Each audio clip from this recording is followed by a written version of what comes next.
Ya, jadi melanjutkan ini keunggulan dari density functional theory atau first principle method ya. Jadi sangat simple, kita hanya menginput dari atomic number-nya, kemudian struktur kristalnya itu seperti apa, kemudian dengan perhitungan atau dengan komputasi density functional theory kita akan bisa mendapatkan struktur dan propertiesnya dari suatu material ya. Seperti itu. Nah, kemudian strukturnya itu adalah struktur yang stabilnya. Jadi yang dalam keadaan paling stabil, energinya yang paling rendah. Nah, kemudian propertiesnya ini sebenarnya banyak juga, tapi bisa dikelompokkan atau yang langsung.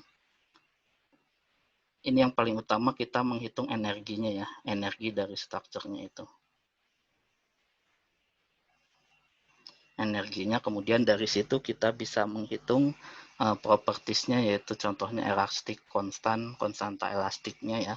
Dari situ kita bisa menghitung dari atau menentukan sifat fisiknya itu, kekuatannya berapa, kemudian ductility-nya berapa, dan lainnya. Kemudian energi ikatannya atau banding energi, dan juga formation energi juga yang lainnya, itu nanti bisa mendapatkan data-data termodinamika dari situ.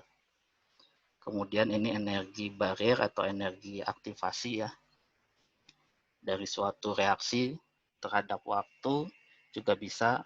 Nah, ini energi barrier ya, hanya terhadap temperatur saja. Jadi nanti kita bisa menghitung data-data kinetiknya itu seperti apa. Lalu kemudian ya, walaupun tadi sangat simpel, tapi untuk memecahkan persamaan Schrödinger-nya itu sangat uh, tidak semudah itu juga ya. Nah, jadi intinya atau nanti kita menghitungnya interaksi antara uh, inti dan juga elektronnya berdasarkan kuantum mekanik. Kemudian ya nanti dengan Fish Principle Method kita harus menentukan solusi dari persamaan Schrödinger ini ya. Nah, kemudian karena uh, persamaan juga sangat kompleks, nanti akan ada dari first principle metodenya itu ada pendekatan dan simplikasinya ya, penyederhanaannya. Nah, jadi yang apa, ada 3 istilah mungkin yang akan nanti sangat dibahas, yaitu fungsi dari gelombang. Jadi kan dalam kuantum mekanik setiap atom atau ya atom dan juga elektron itu kan beradanya dalam keadaan fungsi gelombang ya. Nah, kemudian jadi wave functionnya itu notasinya adalah psi ini. Psi, kemudian ya nanti persamaan Schrödinger itu adalah suatu fungsi dari gelombang, kemudian nanti disederhanakan atau kita ingin mengubahnya menjadi elektron density-nya atau kerapatan dari elektron-elektronnya. Nah, kemudian dari situ kita bisa menghitung dari energinya tadi ya. Konstant energi berarti energi dalam keadaan dasar atau standar, yang merupakan adalah keadaan paling stabil dari suatu sistemnya itu, dan itu juga merupakan energi yang paling rendah. Jadi kita menghitungnya adalah energi yang paling rendahnya itu. Setelah kita dapat ya berarti itu adalah keadaan yang stabilnya.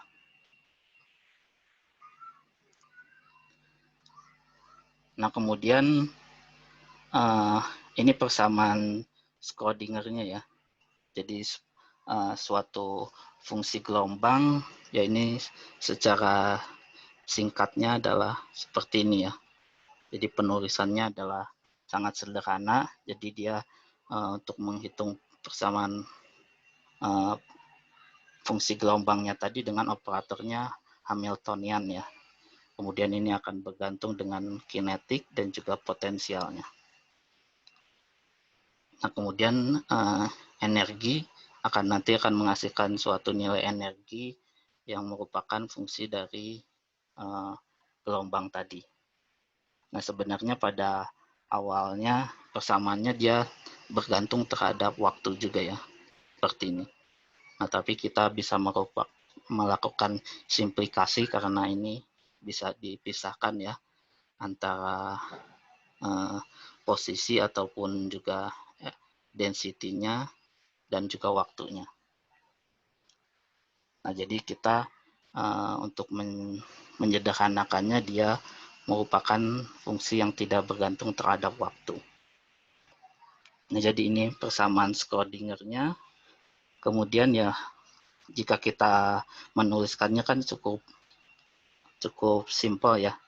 Persamaannya sederhana, fungsi, kemudian ada panjang gelombang, nanti didapatkan energinya sebagai fungsi dari gelombangnya tadi. Nah, jadi seperti ini.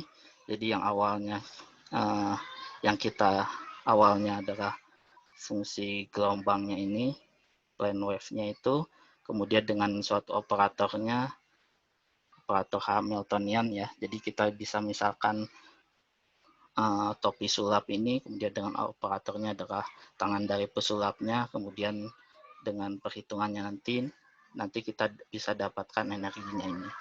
Jadi dari suatu keadaan yang tidak ada atau tidak terlihat nanti bisa keluar hasilnya. Walaupun kan sebenarnya energinya juga sudah ada di sini ya, tersembunyi di dalam topi sulapnya itu. Nah, kemudian fungsinya itu dari panjang gelombangnya itu ada inti ya sesuai dari model atom tadi ya, ada inti dan juga ada elektronnya. Yang ini juga sama, ini inti, ini elektron, dan ini adalah inti atau nukleusnya. Nah, kemudian ini ada posisi-posisinya, karena kan dia posisi atomnya ada di 3 dimensi, kemudian ada jumlahnya, itu nanti yang akan dia membuat persamaan Schrödinger-nya itu akan jadi sangat kompleks. Kemudian ini ya, jadi ini tadi persamaannya, yang ini adalah untuk elektron, ini adalah untuk intinya, dan kemudian pada akhirnya nanti kita menghitung ground state energinya ini. Seperti apa dari fungsi Hamiltoniannya ini, operator Hamiltoniannya ini. Nah, kemudian operator Hamiltoniannya ini tadi sudah dibahas ya, atau dia tergantung dari kinetik energi, ini apa notasinya T, kemudian potensial energi V. Potensial energi itu adalah dari interaksi kolom ya, interaksi gaya kolomnya. Jadi kalau ada elektron kemudian ada intinya di sini, berarti interaksinya ada antara inti dengan elektronnya, kemudian antara elektron dengan elektron, dan juga antara inti dengan inti ya. Jadi ini inti dengan inti dengan elektron, kemudian ini adalah elektron dengan elektron. Kemudian ini persamaan kinetiknya seperti ini, kinetik untuk inti dan juga kinetik untuk elektron. Ini ya, sama dengan minus, ini sama juga. Kemudian ini yang tadi potensial energinya ya. Nah, jadi untuk operator dari Hamiltoniannya itu juga akan menjadi kompleks ya untuk menyelesaikan persamaan Schrödinger-nya itu. Jadi nantinya ini harus dilakukan penyederhanaan ya. Jadi ini pada tahun sekitar 1920 sampai 1930 tadi ya. Nah, ini adalah penyederhanaan dari persamaan Schrödinger tadi. Jadi tadi sudah ya, apa kita menyederhanakan atau tidak memperhitungkan waktunya tadi. Jadi karena kan kita hanya melihatnya itu untuk energi saat dia stabil ya, dan itu memang tidak energinya itu akan tidak bergantung terhadap waktunya. Jadi sistemnya konstan terhadap waktu, tapi nanti juga bisa dihitung juga pengaruhnya terhadap waktu untuk perhitungan yang di molekular dynamic ya. Molekular dynamic itu terhadap waktunya itu seperti apa. Tapi untuk density functional theory dia tidak tergantung dengan waktu. Kemudian gravitas dan juga relativitasnya itu karena biasanya berat elektronnya itu kan sangat kecil, kemudian beratnya sangat kecil, kemudian kecepatannya itu dibandingkan dengan yang lainnya itu relatif sangat kecil juga, relatif small ya. Jadi dia bisa dihilangkan atau tidak diperhitungkan. Jadi gravitasi dan juga relativitasnya itu tidak diperhitungkan. Nah, mungkin kecuali untuk logam yang atau berat atom yang sangat berat ya, itu mungkin nanti akan ada perhitungan terhadap gravitasitasnya dan juga relativitasnya. Nah, itu nanti akan dibahas di yang lainnya. Jadi ada penyederhanaan lagi untuk atom-atom yang berukuran berat. Nah, kemudian di sini juga ada penyederhanaan terhadap intinya ya. Inti dari elektronnya tadi, inti dan elektronnya. Jadi kan tadi kita memperhitungkannya di intinya, nukleusnya, dan juga elektronnya ya. Nah, ini kita bisa misalkan atau disederhanakan bahwa elektronnya ini jauh lebih kecil dibandingkan intinya ya. Ini bukan perbandingan sebenarnya adalah ini ya, bahwa intinya itu 1836 kali lebih besar untuk atom hidrogen dibandingkan elektronnya itu. Nah, jadi karena dia sangat kecil, kemudian dia sangat besar, pergerakannya juga nanti relatif lebih lambat ya, sedangkan elektron ini bisa lebih cepat. Walaupun dia pergerakannya cepat, tapi karena ukurannya itu sangat kecil, jadi relatif dia terhadap ini posisinya tidak berubah ya. Jadi ini yang bisa dimisalkan bahwa intinya itu dia tidak bergerak ya, ini tetap. Nah, karena tetap kita bisa pisahkan karena dia tidak bergantung koordinatnya ya, yang bergerak itu nanti dia ininya saja, koordinat dari elektronnya itu saja. Nah, jadi nanti perhitungan fungsinya itu tidak hanya bergantung dari elektronnya saja, posisi dari elektronnya saja. Nah, ini dinamakannya pendekatan dari Born dan Oppenheimer ya, tahun 1927. Ini untuk hanya bergantung dengan elektronnya saja. Nah, ini apa ilustrasinya? Itu misalkan kalian semua tahu juga ya kisah dari negeri Tiongkok sana yang judulnya Journey to the West ya, perjalanan ke barat untuk mencari kitab suci itu ya. Jadi ada apa? Sun Gokong atau Monkey King-nya itu dibandingkan dengan Buddha ya. Saat itu kan jadi hukum juga ya. Kemudian datang Budanya itu.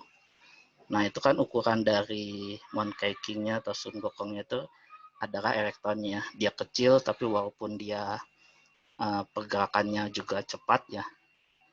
Tapi dibandingkan dengan Budanya itu yang ukurannya besar, walaupun dia pergerakannya lambat, tapi posisi dari Budanya itu relatif tetap ya. Artinya bahwa si keras saktinya ini dia tidak bisa diceritanya kan dia tidak bisa menjauh atau tidak bisa lepas dari telapak tangan Budanya itu ya. Jadi dia hanya tetap saja pergerakannya juga hanya terbatas di telapak tangannya saja. Nah, jadi pergerakan yang ininya bergerak, tapi budanya itu relatif tidak tetap ya. Atau juga pemisalannya bahwa ini adalah rumahnya, kemudian ini adalah penghuninya. Jadi penghuninya itu ya tetap saja berada di dalam rumahnya itu. Nah, jadi di sini sudah kita sederhanakan bahwa persamaannya hanya tergantung dari elektronnya saja. Nah, jadi yang tadinya ini ada inti, kemudian ini elektron, akhirnya persamaan dari Schrödingernya hanya bergantung dengan elektronnya saja di sini. Posisi dari elektronnya saja. Jadi ini bisa dipisahkan, kemudian karena yang ini relatif tetap, ya kita bisa disederhanakan bahwa dia tidak terpengaruh oleh intinya itu. Nah, nanti juga persamaan atau operator Hamiltoniannya juga dia tidak melihat dari intinya ini ya, inti yang ada di sini. Jadi ini, kemudian ini, inti dengan inti. Kalau inti dengan elektron, elektronnya kan masih berpengaruh ya. Jadi ini bisa tidak ada seperti ini. Jadi hanya dipengaruhi oleh elektronnya saja. Nah, itu penyederhanaan atau pendekatan dari von Oppenheimer ya. Nah, kemudian ini atau operator Hamiltoniannya yang berarti ada 3 seperti ini ya. Ini kinetiknya, ini kemudian gaya kolom antara elektron, ini intinya ya. Kemudian ini elektron dengan elektronnya saja. N-nya itu berarti jumlah elektronnya, N besarnya berarti jumlah dari intinya itu tadi nanti. Nah, contohnya seperti ini untuk molekul hidrogen ya, H2 itu ada jumlah inti atau jumlah inti dan jumlah elektronnya kan ada 22 ya. Ini intinya, kemudian ini elektronnya, kemudian bergabung jadi molekul H2. Nah, kemudian ini persamaannya seperti ini kinetik, kemudian ini interaksi kolomnya. Ini akan operator dari Hamiltoniannya ya. Nah, jadi untuk menyelesaikan persamaan ini juga masih sangat sulit ya, walaupun dia sistemnya itu sangat sederhana, hanya 2 inti dan juga 2 elektron. Karena nanti jika kita posisikan dalam 3 dimensi ya, dia ada 2 koordinat atau 2 elektron, kemudian di daerah X, Y, dan Z, sehingga nanti akan ada 6 koordinat ya, atau 6 dimensi. Nah, itu relatif tidak mungkin ya untuk diselesaikan persamaannya itu. Atau ya biasanya karena dia jika lebih dari 2 partikel, baik itu atom atau elektron, itu solusi dari persamaan Schrödinger itu sangat sulit atau tidak mungkin diselesaikan. Nah, ini untuk molekul H2, untuk molekul CO2 juga sangat pastinya lebih banyak lagi ya. Jadi ada 6 elektron karbon, kemudian 8 kali 2 oksigen, sehingga 22 elektron, nanti dikali 3 dimensi, jadi 66 dimensi ya.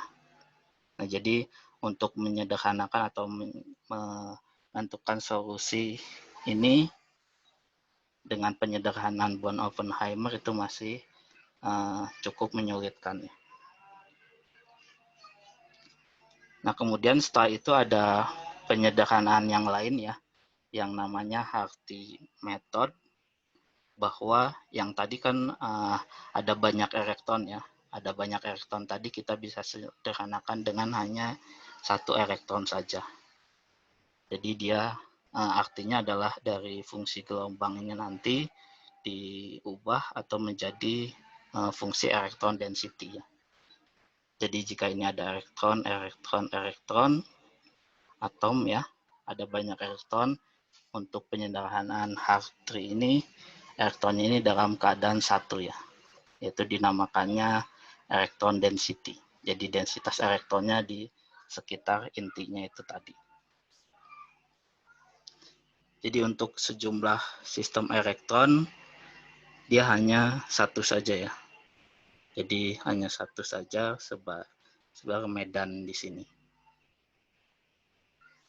Nah, nanti dia atau metodenya juga dinamakan Safe Consistent Field ya, SCF method.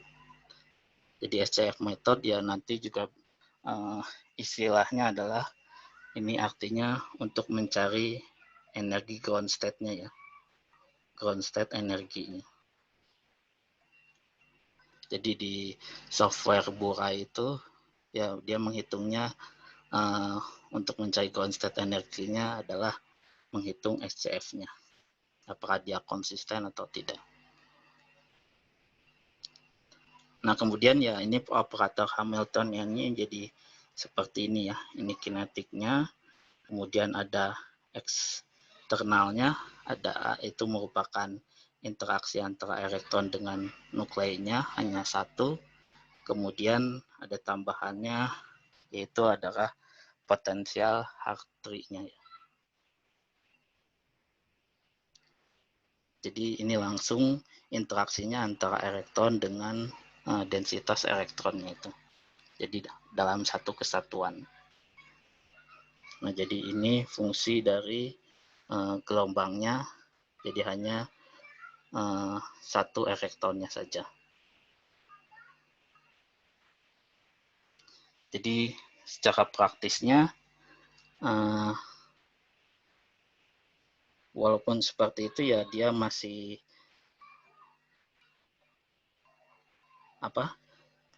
metode dari Hartree ini ya, dia masih ada memiliki keterbatasan bahwa dalam praktisnya itu dia masih terbatas untuk small system ya.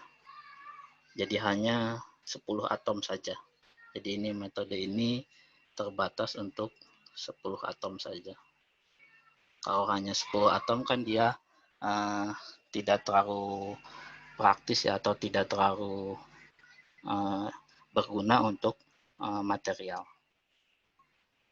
Nah, sehingga pada tahun 60-an itu sudah ada metode lain ya, yang namanya Hohenberg dan Cohen. Jadi sebenarnya penerusan dari persamaan Hartree tadi ya, sama juga ada elektronnya merupakan elektron density, kemudian ada satu lagi dengan adanya ini exchange correlation energi ya.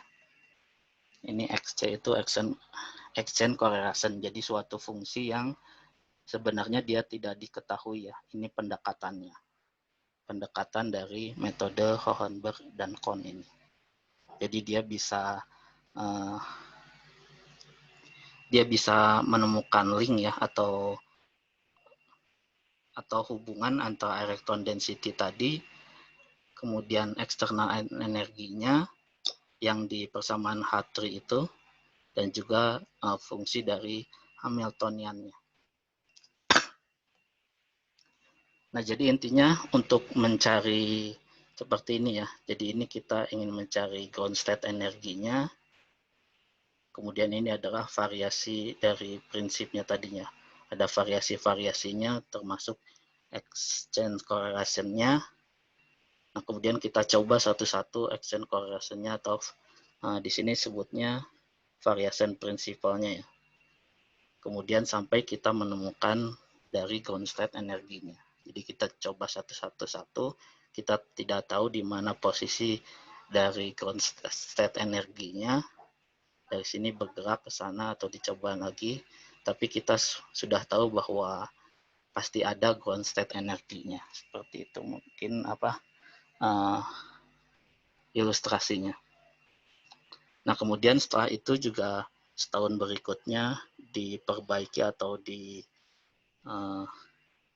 diimprove lagi dengan persamaan Cohen dan Sam. Nah, itu yang merupakan dasar dari density functional theory.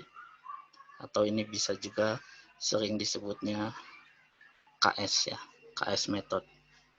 Cohen and Sam. Nah, kemudian ini persamaannya persamaan akhir untuk density functional theory tadi. Jadi ada external energi, kemudian half tree energi, dan juga exchange correlation-nya. Jadi ini external energi itu yang tadi ya, ada kinetik dan juga potensialnya.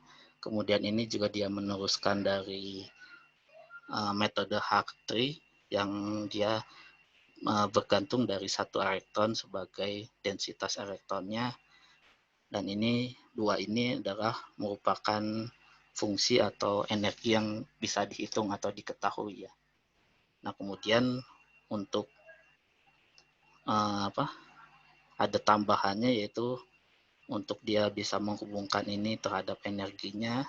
Jadi dimisalkan atau membutuhkan suatu fungsi lain yang namanya exchange correlation fungsional, di mana ini yang kita tidak tahu ya, atau kita bisa tidak tahu fungsinya seperti apa, tapi kita bisa melakukan pendekatan seperti itu. Nah kemudian pendekatannya ini yang dinamakan model-model pendekatan density functional teorinya itu. Yang paling simple atau yang paling awal itu namanya local density approximation, kemudian ke yang lebih kompleks ya, generalized gradient approximation.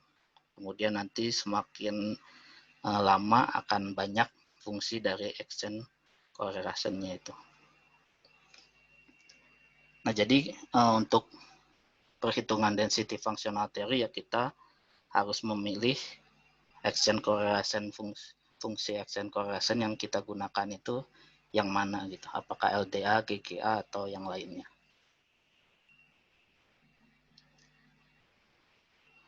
Nah kemudian setelah itu ya, ini adalah diagram alir kira-kira untuk mencari ground state energinya dan juga properti yang lain menggunakan density functional theory ya.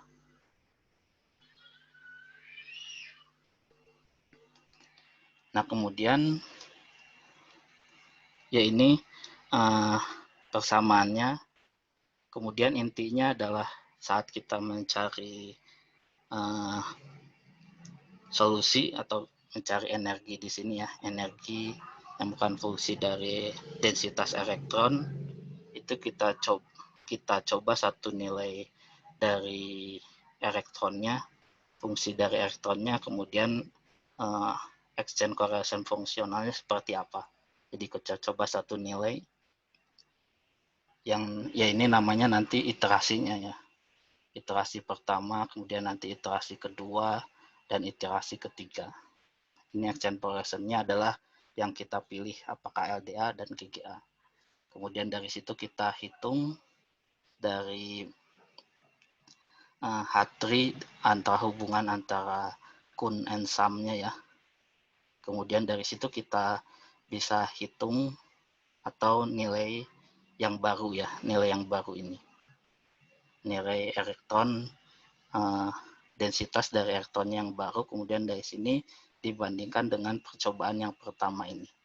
Apakah percobaannya relatif sama atau perbedaannya terlalu jauh ya. Kalau dia perbedaannya relatif sama, dia sudah konvergen. Jadi untuk converse ya, konvergen. Atau jika belum, nanti dicoba lagi untuk nilai yang lain, iterasi kedua misalnya.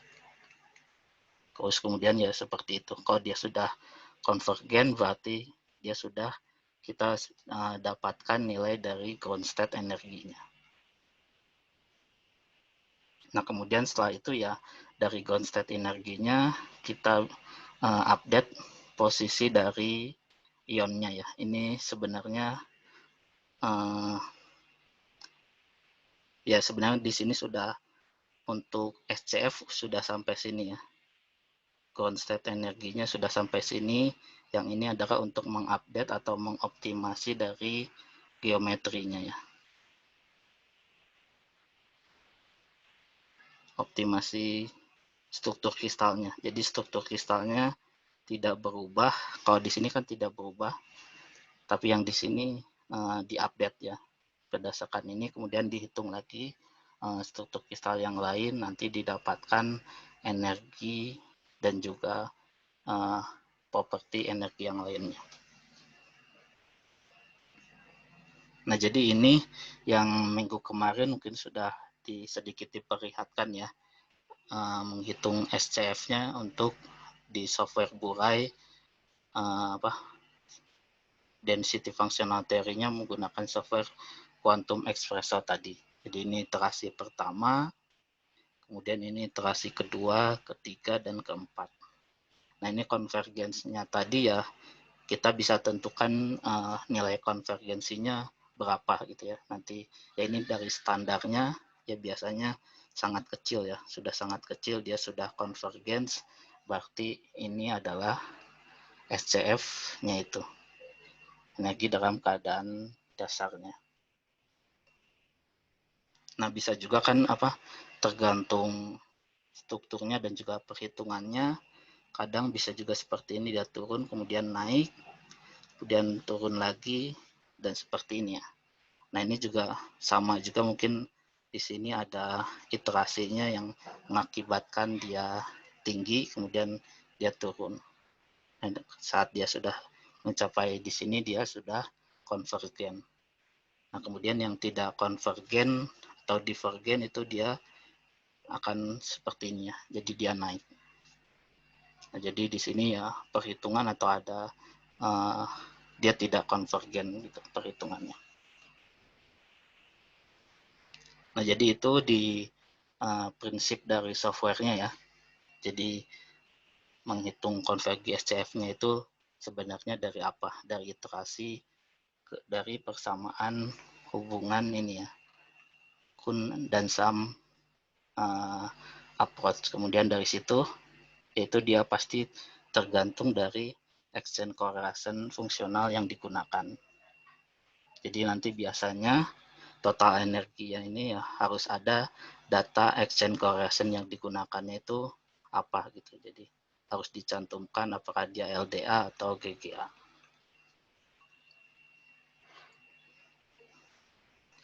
Nah, kemudian ya ini sebenarnya untuk mencari struktur yang paling stabil ya.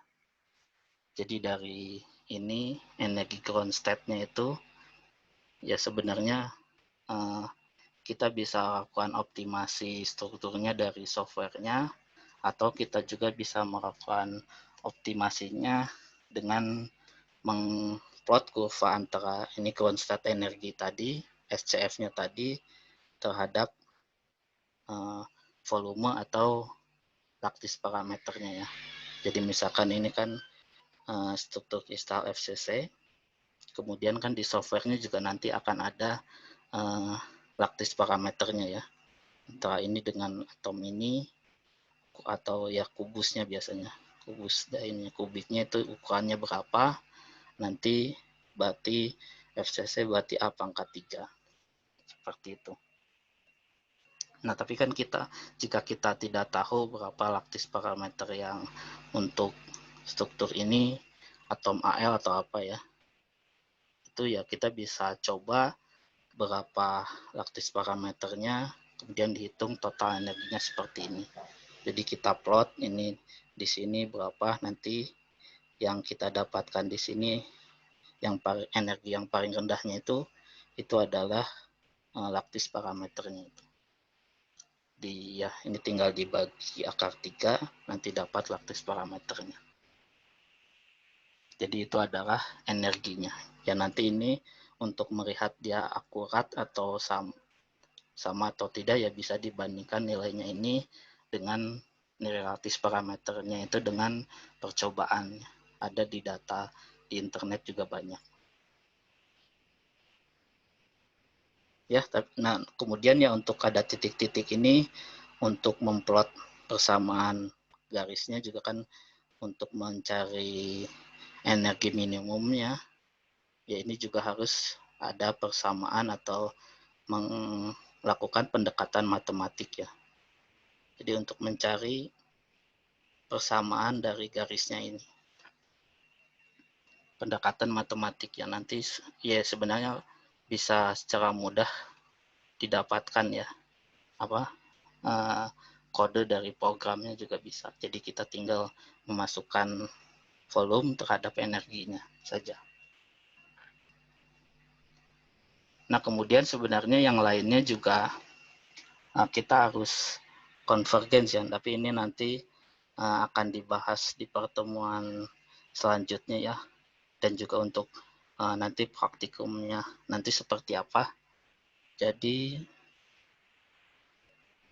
ada dua parameter ya saat dia input, nanti juga akan dijelaskan apa itu cutoff energi dan juga yang namanya key point di sini. Jadi setelah konvergen atau kita mencoba nilai cutoff energinya berapa, misalkan di sini 150, kemudian 180, kemudian semakin meningkat ya. Nah, kemudian kita bisa melihat dia akan konvergen di daerah di sini ya, tergantung nanti nilai derajat konvergennya di mana. Nah, jadi setelah di sini, nanti untuk perhitungan selanjutnya, kita bisa menggunakan nilai cutoff energinya sebesar 300 elektron volt, seperti itu. Kemudian nilai key point yang akan dilakukan juga, ya nanti akan dijelaskan apa itu key point. Di sini sudah konvergen. Jadi di sini dengan key point 3 kali 3 kali 3 itu sudah akurat, misalkan sudah konvergen. Nah, semakin tinggi cutoff energinya atau key point-nya itu perhitungannya semakin membutuhkan waktu proses yang semakin lama. Jadi ya agar dia lebih cepat perhitungannya, cutoff energinya bisa diturunkan yang paling rendah, tapi dia harus syaratnya adalah dia sudah konvergen. Jadi nilainya tidak akan berubah dengan peningkatan cutoff energi atau key point.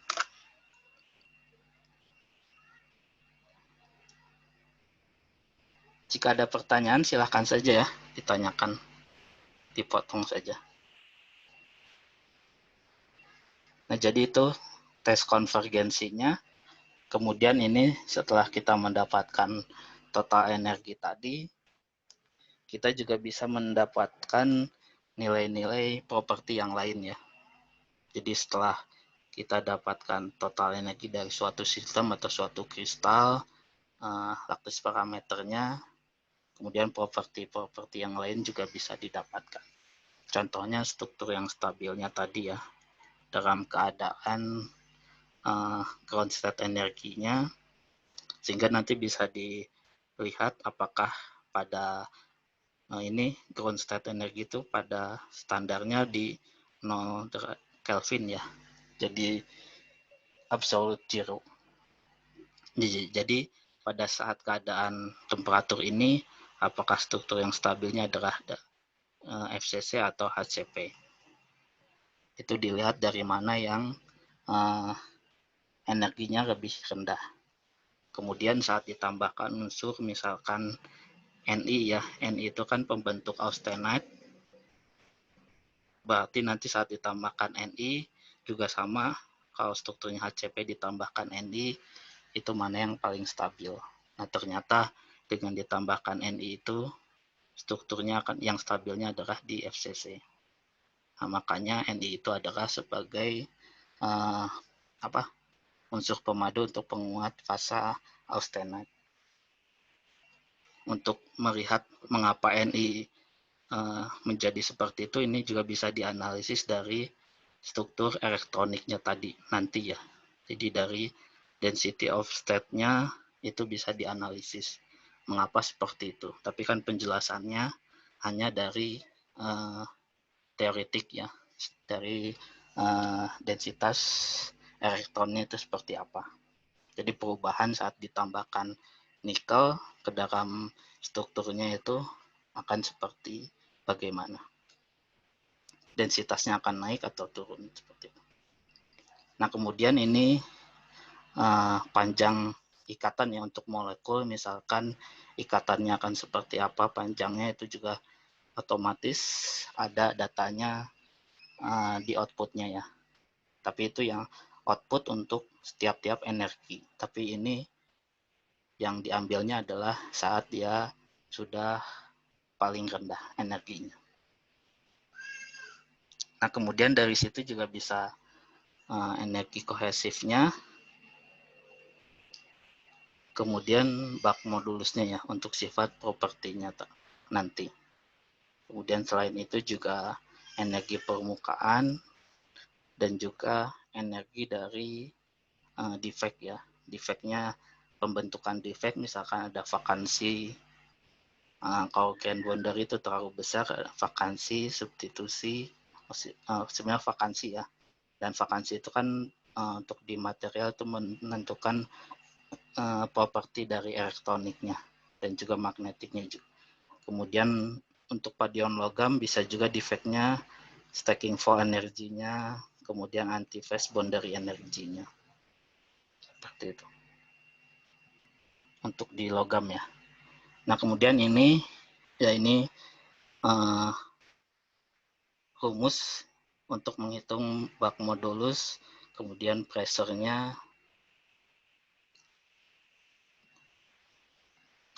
kemudian gayanya, gaya antar atomnya, kemudian stresnya ya, tegangannya di situ. Jadi bak modulusnya itu dia merupakan turunan parsial ya, dari turunan parsial kedua dari energi terhadap volumenya. Jadi dari fungsi E terhadap volume tadi, ini E terhadap volumenya tadi, kita tinggal turunkan 2 kali. Nanti kemudian dikalikan volumenya dapat bak modulusnya. Kemudian pressure-nya ini juga sama, turunan pertama dari E terhadap volume, kemudian ini E terhadap posisi atomnya ya. Posisi atomnya berapa, berarti nanti gaya atom satu dengan atom yang lain, ini jaraknya ya. Jarak atom satu dengan atom yang lain itu gayanya seperti apa. Kemudian ini energinya terhadap strainnya. Itu bisa didapatkan stresnya seperti apa. Jadi ini semua dari total energi saja kita bisa menentukan properti-properti yang banyak ya. Nah, kemudian selain dari ground state calculation tadi juga dengan yang lainnya ya, dengan perhitungan yang advance tapi sudah ada di dalam softwarenya, itu bisa dicari juga barrier energi, kemudian tadi density of state, dan juga struktur dari pitanya atau band structure-nya. Density of state-nya itu untuk melihat apa pengaruhnya tadi ya, untuk menganalisis secara elektronik mengapa hasilnya demikian ya.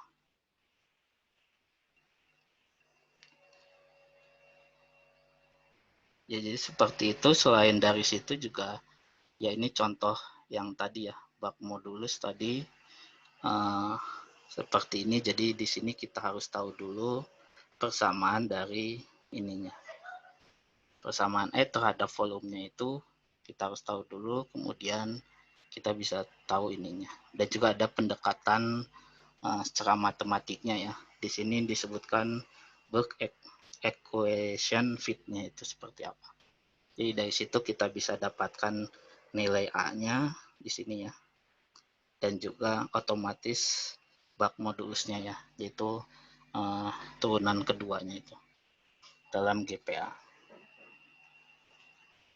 Nah, ini biasanya sudah ada sudah ada code atau kodenya ya. Jadi tinggal kita masukkan, nanti kita langsung dapat nilai dari A dan juga bak modulusnya. Kemudian untuk energi-energi yang lain harus dihitung, ada 2 keadaan ya. Jadi misalkan untuk menghitung kohesif energi, kita hitungnya adalah energi dari baknya atau strukturnya secara penuh ya, secara yang sempurna. Ini juga sama, harus dalam keadaan ground state, jadi keadaan standarnya. Kemudian kita hitung juga jumlah energi dari atomnya, satu atom saja ya. Jadi satu atom saja di dalam ruangan vakum, ini vakum ya. Nanti ini juga sama dalam keadaan ground state-nya. Seperti itu, nanti kita kalikan jumlah dari atomnya. Nah, kemudian ini selisih antara yang struktur bulknya dengan hanya yang terisolasinya, nanti didapatkan kohesif energinya. Kemudian ini formation energi, ini untuk misalkan ada suatu reaksi ini kita ingin menentukan energi formasinya ya. Dalam keadaan padat kemudian gas juga ya harus dalam keadaan gas ya, molekul oksigennya. Jadi kita hitung total energi atau ground state energi produknya dikurangi reaktannya. Jadi ini dihitung energinya dikurangi dengan yang ini, hanya silikonnya saja dikurangi dengan molekul oksigennya. Kemudian energi dari stacking flow energy itu juga dihitungnya dari struktur awalnya ya, struktur tanpa stacking flow energy, struktur awalnya dikurangi dengan struktur dengan ada stacking flow energy dibagi dengan luasnya. Ini stacking flow energy. Jadi untuk kasus-kasus tertentu ya kita harus tahu persamaan-persamaannya seperti apa atau pendekatannya seperti apa ya. Ini juga sama untuk menghitung energi absorpsi ya, misalkan suatu katalis atau inhibitor terhadap suatu permukaan logam. Jadi sistemnya kita hitung di sini, sistem dari permukaan paduan logamnya secara total ya. Kemudian dikurangi dari energi satu atom atau molekulnya itu, kemudian ditambah dengan absorbannya. Jadi dihitung satu-satu ya, satu keadaan, kemudian dikurangi satu keadaan, ditambah satu keadaan lagi. Ini cari ground state-nya, ini juga sama, ini juga sama.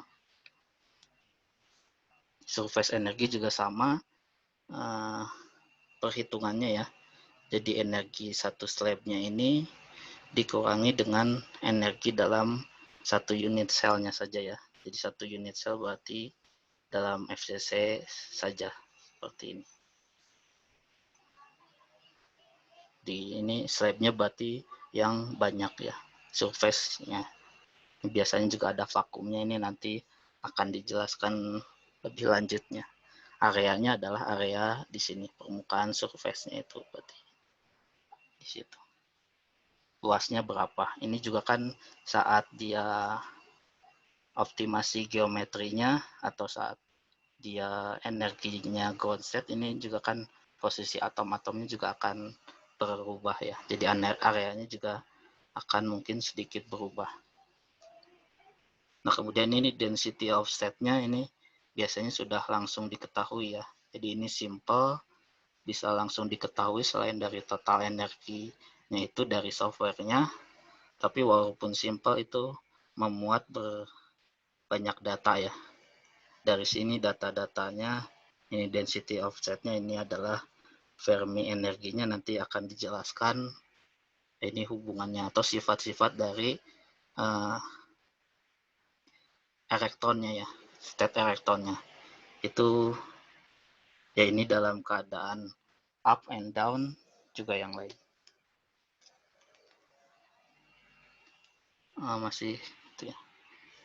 Nah, kemudian ya ini juga dalam keadaan nanti ada atom tertentu, kemudian ada total density of state. Nah, intinya adalah nanti yang dilihatnya adalah saat Fermi energinya di nol di sini ya. Itu bisa dibandingkan antara satu atom dengan yang lainnya itu seperti apa tingginya. Itu nanti akan dibahas. Yang jelas memang di sini banyak sekali kegunaannya ya dengan menghitung density of state ini. Yang ini juga sama untuk menghitung charge density difference ya. Charge density dari elektron-elektronnya tadi. Jadi kan model dari Schrödinger itu ini ya, intinya kemudian ada electron density di sekitarnya. Nah, jadi charge density difference itu adalah selisih antara struktur ini ya. Misalkan strukturnya ada unsur pemadu tertentu, kemudian dikurangi atau dibandingkan dengan strukturnya tanpa unsur ini, unsur A ini. Jadi disebutnya adalah charge density difference. Jadi berapa perbedaan muatannya di situ. Nah, itu juga bisa menjelaskan pengaruh dari penambahan unsur di sini terhadap nilai-nilai energinya nanti itu seperti apa. Dan bagaimana jika unsurnya ini nanti berbeda ya. Jadi kita tinggal mengganti unsur-unsurnya ini, kemudian hasilnya akan seperti apa. Nah, kemudian di situs atau database di internet juga sudah ada ya, bermacam-macam. Itu kan di material project itu sudah ada database dari berbagai institusi yang menghitung secara density functional theory. Nah, di situ juga sudah sudah terangkum aplikasinya ya, properties yang lain yang bisa didapatkan ya. Contohnya nanti phase diagramnya, unsur tertentu itu semua bisa dicari ya. Diagram Purbeck-nya misalkan untuk melihat sifat korosinya, termodinamika datanya, dan yang lainnya ya. Itu sudah bisa kita dapatkan datanya. Atau dari perhitungan first principle itu kita bisa menghitung juga properti-properti seperti yang ada di sini. Untuk baterai juga bisa.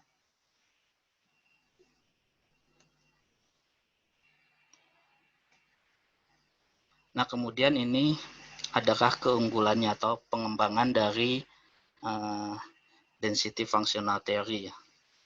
Jadi ya bisa dikatakan dalam ilmu material itu merupakan alat yang paling terbaik ya untuk menghitung atau memodelkan dari perilaku elektron.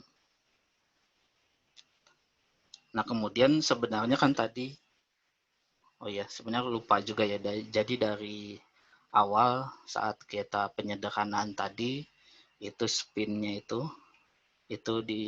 diabaikan juga ya. Jadi selain inti yang diabaikan, spin dari sifat magnetiknya itu dari elektronnya juga diabaikan. Karena ya biasanya spinnya itu diabaikan terutama dalam kasus padatan ya.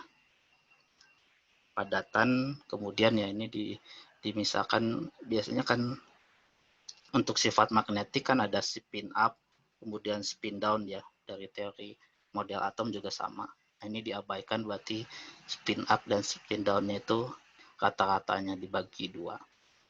Nah, tapi untuk misalkan untuk memodelkan material atau paduan yang mempunyai nilai magnetiknya tinggi, itu spin polarized juga bisa dibandingkan ya.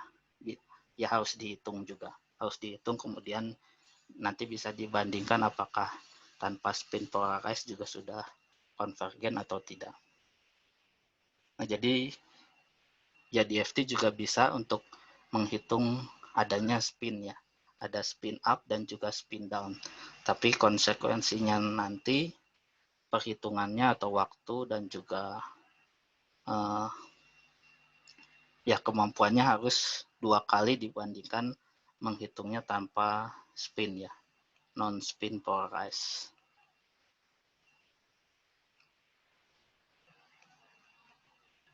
Jadi lebih banyak waktunya yang dibutuhkan 2 kalinya. Karena kan dia menghitung yang up kemudian yang down-nya. Nah, kemudian selain itu juga walaupun kan tadi juga sudah dibahas atau yang perlu diingat saat kita menentukan ground state energi dengan DFT calculation itu adalah saat keadaannya zero Kelvin ya, jadi absolute zero. Tapi kita juga bisa menghitungnya di temperatur tinggi atau di temperatur tertentu, di mana kan di temperatur itu kan yang merupakan yang lebih realistik ya di dalam praktikalnya. Misalkan di temperatur kamar atau di temperatur tinggi untuk aplikasi di suhu tinggi.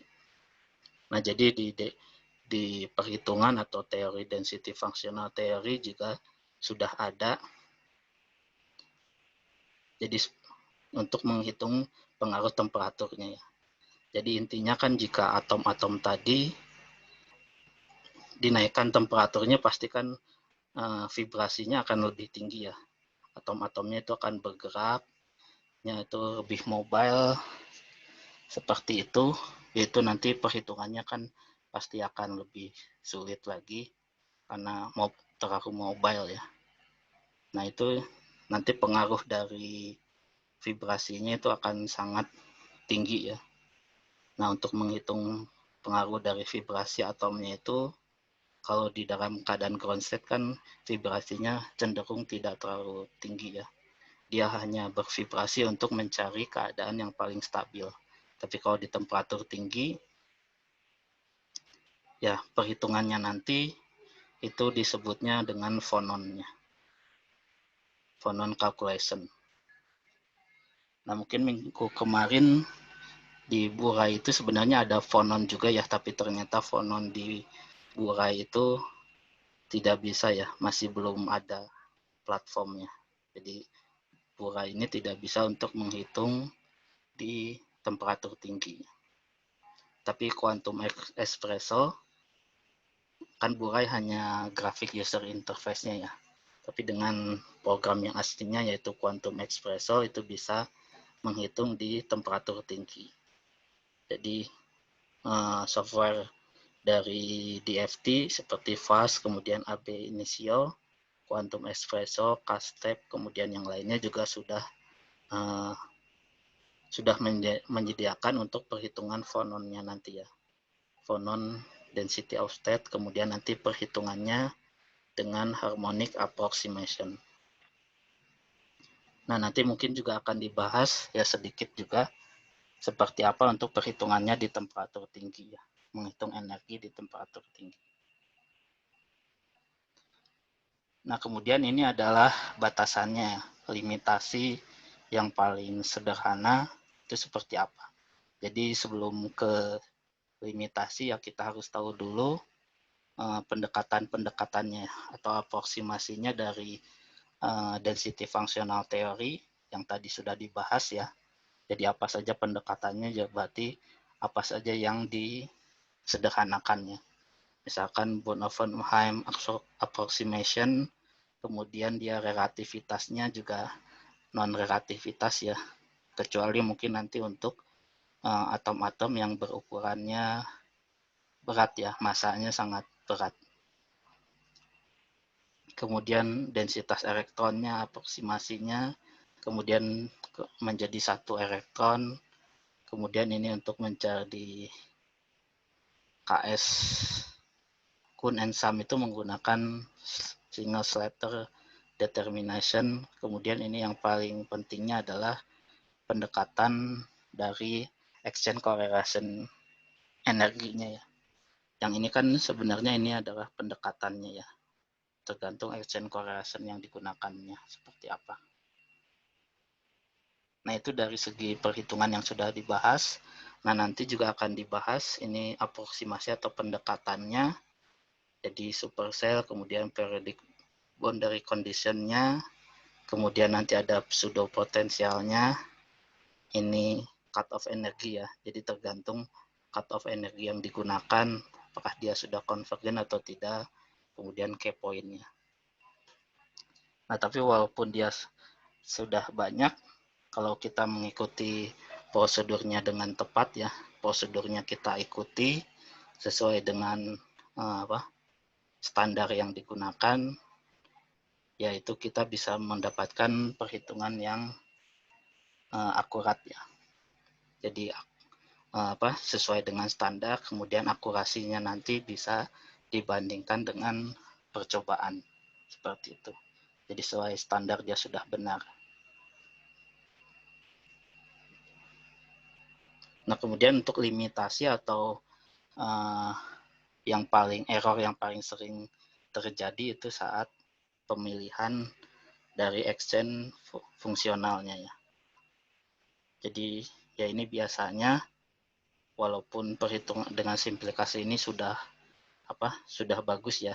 Jadi sebenarnya dalam beberapa kasus tidak menimbulkan error yang signifikan ya sebenarnya.